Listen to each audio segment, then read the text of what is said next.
Good morning, YouTube and Facebookers. E here with E's Deals and Steals. And actually, today's video isn't anything about deals or steals or sales.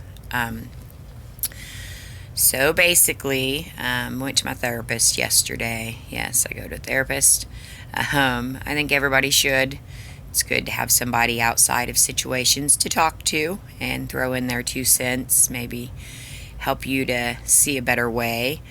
But anyways, so saw her, and basically next week is the anniversary, or why would you call it an anniversary? That's what she said. But so next week is a year since my dad got sick, and next month is a year since my dad died from COVID. And basically, he was the first one in our small area, and it was it was bonkers. I don't even know. There were so many things. So Doc thinks that I should speak out again to tell my dad's story in remembrance of him. And also just to remind everybody that, COVID is still out there. Even though there is a vaccine, there are different strains going around, and the vaccine does not fight some of those. So honestly, I'm making this for a lot of reasons. One, don't stop wearing your masks, please. Two, if you basically trust your gut, when it comes especially to a loved one. If you believe something's wrong, or if you believe, don't let anybody tell you that you don't know what you're talking about. If you feel it, then stick to it. And I believe if I wouldn't have stuck to it, or what I felt, I think that we could have infected a lot more people. So basically, this starts back in January, February of 2020. And my husband watches the news a lot, and he had been telling me about the virus in China. And then we're watching it, in Italy, and it's horrible. And they're warning America about it. And us being typical Americans and typical small town people, it's not going to come here. It's not going to happen here. It's never happened here, so it's never going to happen here. Okay. I was paranoid from the beginning once they said lungs, because my dad did have COPD. He wasn't on oxygen or anything. He was utilizing nebulizer treatments, but he wasn't on oxygen. Basically, he found out and he quit smoking, and that was like 10 years ago. So no, he did not die from COPD. He lived with COPD. So I started talking to Dad early on about it because I was worried, and he always says I worry. He always said I worried too much. I worried about everybody but myself too much. And he kept telling me it was okay, that it was just the flu. He'd been through the flu. He'd been through all these surgeries, shoulder replacement surgery last year, seizures last year. He's like, I can get through anything. Stop worrying. So, I continue to throw it out there. He continues to, no. And he basically didn't do much except, local grocery store, post office. But he did go down south to play music with his friends. And music was his love. And after his shoulder replacement surgery, he had a really hard time playing. But he made himself play again, which was a big deal. So he went down there every weekend or every other weekend, and it's outside of Bloomington, Indiana, which is a college town, city. And So it was the week before he was actually going down to play music again. And it was on the news that the virus was confirmed in Bloomington. And so I went to Dad and I told him, hey, it's in Bloomington, which makes sense. I'm sure, kids were traveling over the holidays and everything. It's college, foreign exchange students, you name it. So I'm like, it makes sense. It's in Bloomington. Dad, stay home. Even though you're not playing in Bloomington, the people that you're going to be around, they all probably shop around Bloomington, so stay home. Dad promised me that he would be very careful. He promised me that would be the last time he would play music until we got through all this. And Dad was right. That was the last time he played music because he died. So he came home after a night of music, and they play with a group of people come to see him. So there were 50 to 100 people there. So he gets home, and within 48 hours, he's sick, like very sick. He's calling. He says he's got the flu. He's puking, he's coughing, he has fever, he has chills, he just everything across the board. Every day it was something different. Every day he was getting weaker. It was bad. And so that Monday I called his doctor's office. And I want to put this out there too. When I mentioned doctor's office and the local hospital, I did blame them at the time for how they handled it. And since then, I don't blame the medical professionals. I do blame a couple that should have known better in general, and you'll figure that out. But as far as the information I was given on what to do that was completely incorrect, I don't blame the medical staffs because they weren't informed. Nobody was informed. And that's where I am a year later. A year later, I am mad.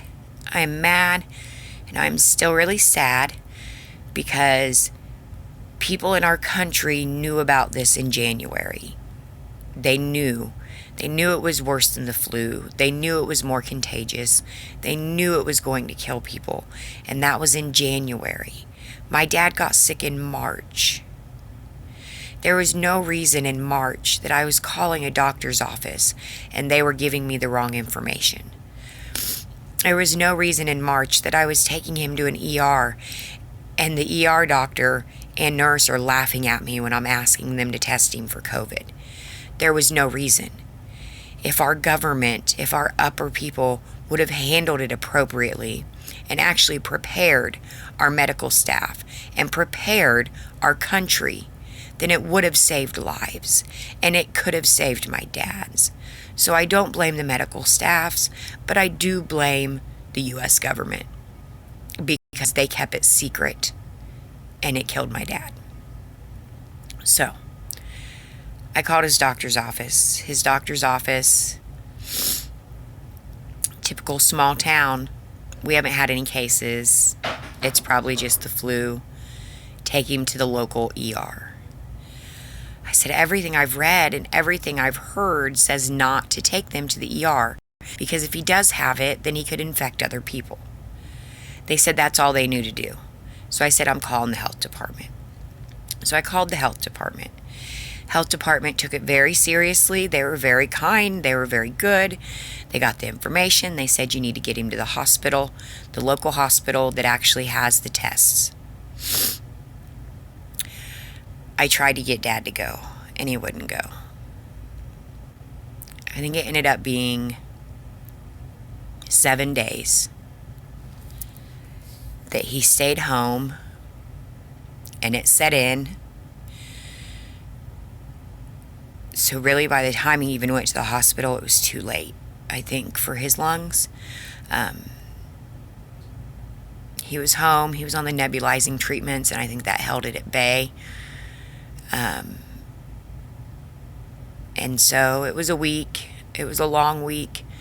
And he finally had to call 911. And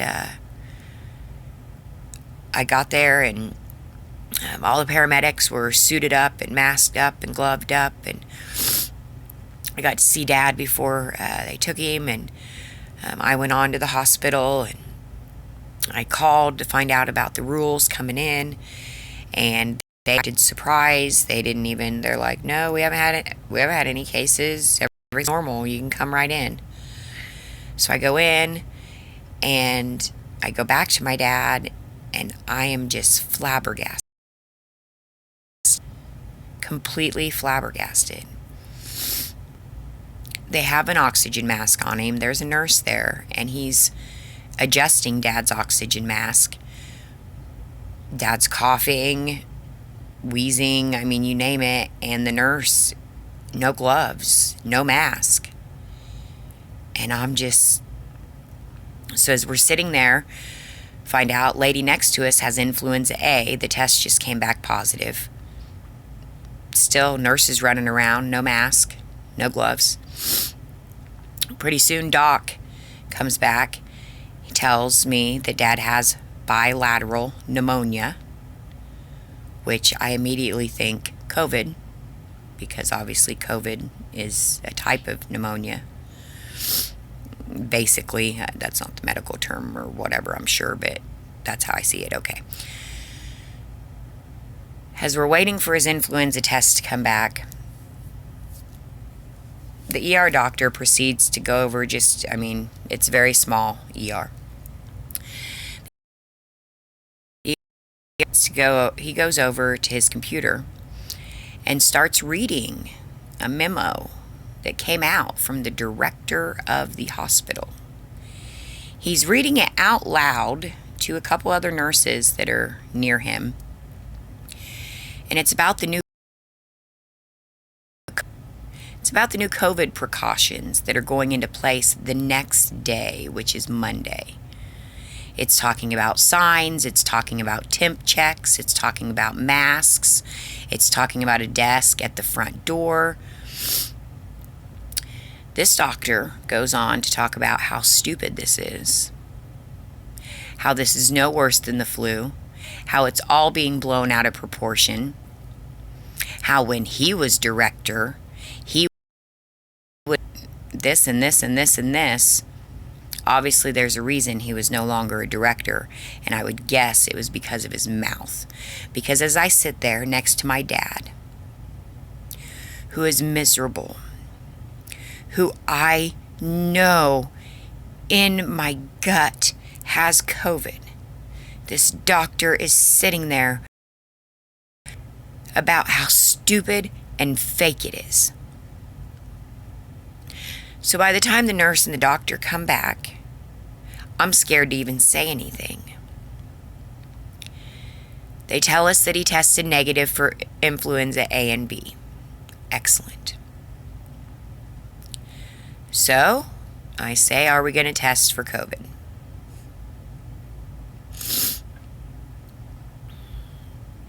They give me that look. Little internet doctor, you watch too much news. They said, and honey, he's not showing the signs or the symptoms. He doesn't have a high-grade fever.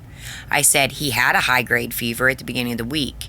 Now he has a low-grade fever, which isn't normal either. So he had a high-grade fever. Now he doesn't. Well, but there's other things. I said, you said he has bilateral pneumonia. Isn't COVID pneumonia? Well, it is, but he's not showing any of the other signs. He doesn't have it. We're not going to test for it. You can go ahead and take your mask off. Nope. I said, no, thank you. No way. My mask is staying on. My gloves are staying on. I don't care what you guys say. I know this. I just I don't know. I felt it. I knew it. Everything matched. I just knew it. I had never seen my dad this sick. I knew it. So there was one nurse in the ER that had a mask on. She obviously was intelligent. She's also the one that took Dad to his room. But Dad got wheeled through the hospital, put into a room, not quarantined, and he was COVID positive. The next day, I can't get a hold of him. His cell phone's dead. I can't get through his room. It just keeps ringing. Finally, and I can't get through to an operator. Probably because all this new COVID stuff's happening on that Monday. So finally, I get through on Tuesday. He says that he can't talk because he can barely breathe, and they've got a BiPAP machine on him. But he says, honey, he says, some lady came in first thing Monday morning and said, you have to be tested and you have to be quarantined. Yeah, I know. Yeah, Dad was actually excited. He was like, can you believe I got the first COVID test? We had no idea. We had no idea what was going to happen. So I went up. I met with a couple different people about the situation. I then was allowed to see Dad, of course. I was all garbed up and went in, and he was miserable. It was really hard to be on the BiPAP machine because the mask is Velcroed to your face, but at the same time you're coughing up mucus. So you can't get the mask off, and you're trying to cough up mucus. It's a very awkward, uncomfortable thing. So I helped while I was there. The nurses were great in upstairs with the room or whatever. They were great. I don't have any complaints whatsoever. They were awesome. Like I said, it was just the ER staff, and I was just worried. I was worried about the other people in there. The lady with influenza A, did we give her COVID too? People came in from an accident at the Badlands. They were all cut open from like four-wheeler accidents, you know. I don't know. I heard later there was an outbreak at the Badlands. Did it come from there? I don't know. But it just wasn't handled correctly at all. At all. So he's in the room. I see him Tuesday. He says he doesn't know how long he can do this because he can't sleep with that thing, and he keeps coughing and he can't take it off, and he doesn't know how long he can do this. They gave him some Ativan or Ada or something, I don't know. They gave him stuff to calm him down, and so the next day I got the call from the doctor. And the doctor said that the BiPAP wasn't doing enough. His oxygen was still too low, and they had to put him on a ventilator. And he was refusing the ventilator, so they needed me to come up and talk him into it. This is my nightmare day. I went to the hospital, and I sat down with my dad. And I told him that everything was going to be okay. I told him that we had to get him on a vent now, so that it could get this out of his lungs quickly. We had to get him on a vent now because the Indy hospitals were already starting to fill up, and we had to transfer him once we had him on a vent. So I said, Dad, we got to do this now so we can get you better and get you in and out before the rush comes in. Dad agreed. He said he trusted me.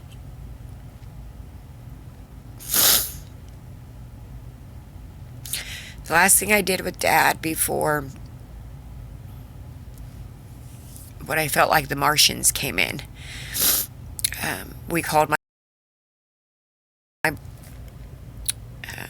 my brother, And we called my sister, and we called my dad's sister, and we called my mom, but the doctors came in. So my mom didn't have a chance to talk to him. So the doctors came in, and I thought there had been a nuclear war.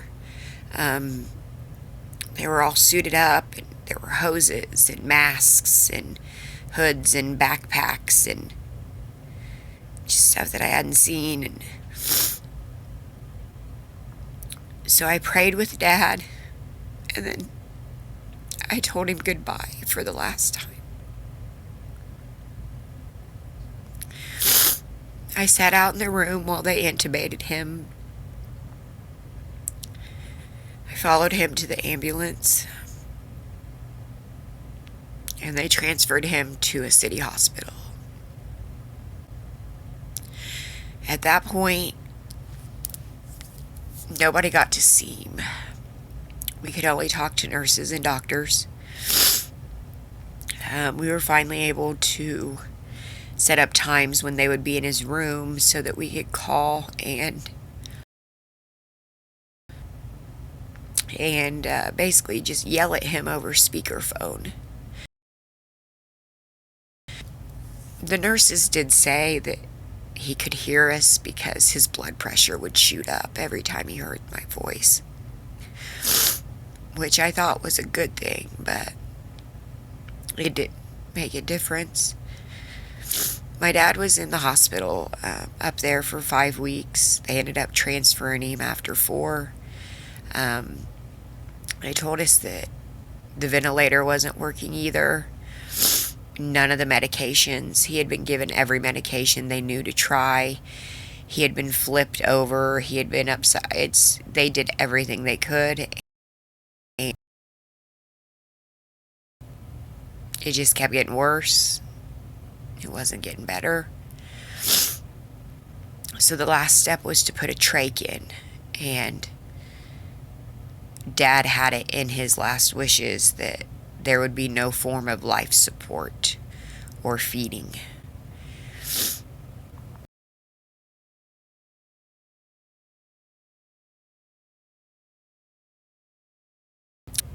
And we had already kind of pushed that line, but with it being an infection and stuff, we were able to with the vent, but talking about a trach, it went against his wishes. So when they transferred him to the rehab facility, I actually got a couple of the nurses to be my moles, and I drove to Indianapolis. And I sat at the long-term facility, and I waited for my dad to come. And I snuck into the ambulance bay. When my dad's ambulance finally came, after 3 people that weren't him, that was awkward. Paramedic got out, and they already knew my name. Because the nurses had told on me, but they didn't make me leave.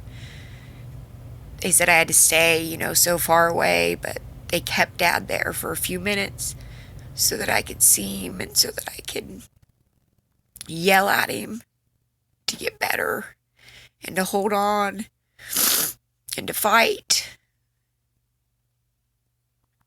And that didn't work either.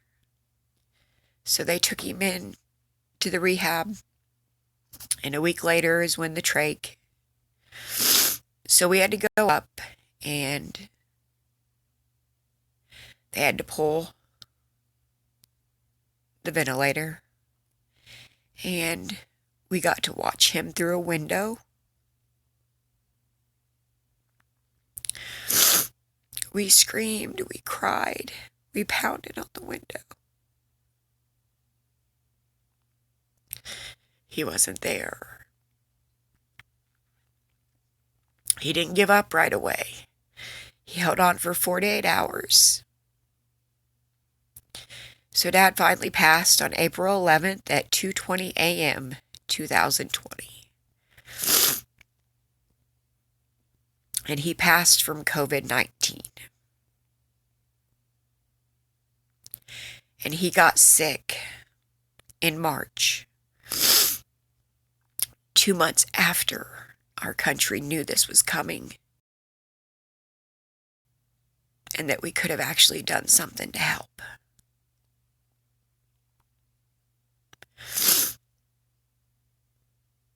That's our story on COVID a year later.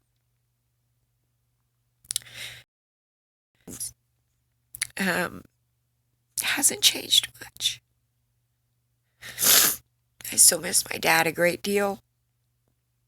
He was my best friend for a long time. And now he's gone. Because our government didn't want to scare anybody. Guys, please trust your gut, no matter what anybody's telling you. Trust your gut. God bless everybody that's went through this. God bless the 500,000 families that are suffering the same as we are. May God be with all of you.